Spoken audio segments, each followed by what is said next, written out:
My family has no idea that this trip will be the last time they ever see me. Honestly, I have no idea who this is for, but I think I just need it out of my head. The circumstances of my birth were complicated. I broke up 2 marriages, and my family has never been shy about how they feel about me for that. Only one of my brothers has gotten drunk enough to tell me to my face that he resents me for existing, but I know it exists within all of them, at least in some way. I'm much younger than all of my siblings, and there was so much that happened out of our hands that I made excuses for, but my whole life, I've never quite felt part of the family.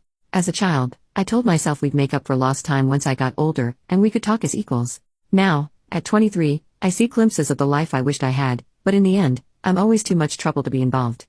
I hear everything from my father. I had to find out my niece was in a car accident from him. I had to find out my other niece had a miscarriage from him.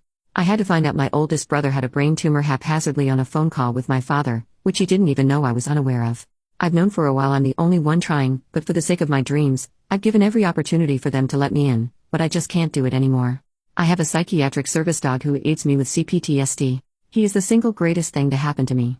Not only did he save my life from myself, but he has made life livable. He can tell when I'm panicking and he knows pressure therapy to help me through an attack. He stops me from hurting myself in meltdowns, sits with me until the only noise I can hear anymore is his snoring on my lap.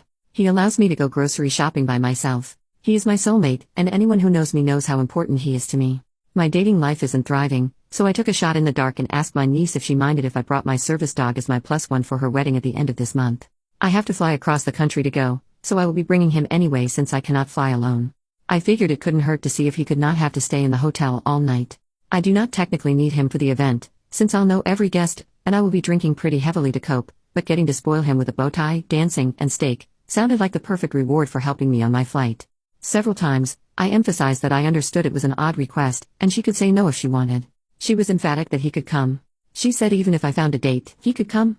I was so excited. For once, I felt seen, I felt cared about, I felt valued, and then I got a call from my dad. No one wanted to make things awkward, but the mother of the bride was not okay with a dog being at the venue. I explained that he is a trained service animal and will not interrupt the ceremony in any way, and I'd of course remove him if he did. Still, he said they didn't like it.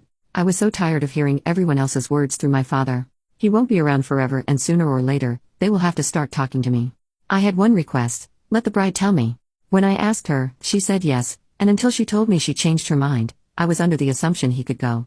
Well, I never heard back. My dad kept dropping hints when I call him, but I told him what my expectations were. When I RSVP'd, I put my dog as my +1 on the response to let them know I wasn't backing down this time. At this point, I didn't even care if she said he couldn't go. I just wanted to hear it from her. The next morning, I woke up to an email from my father.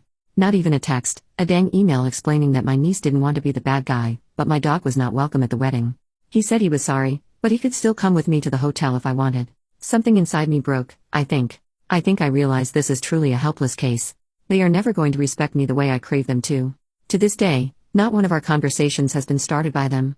I always initiate, and now, the one time I request a direct contact, I get an email. Family means everything to me.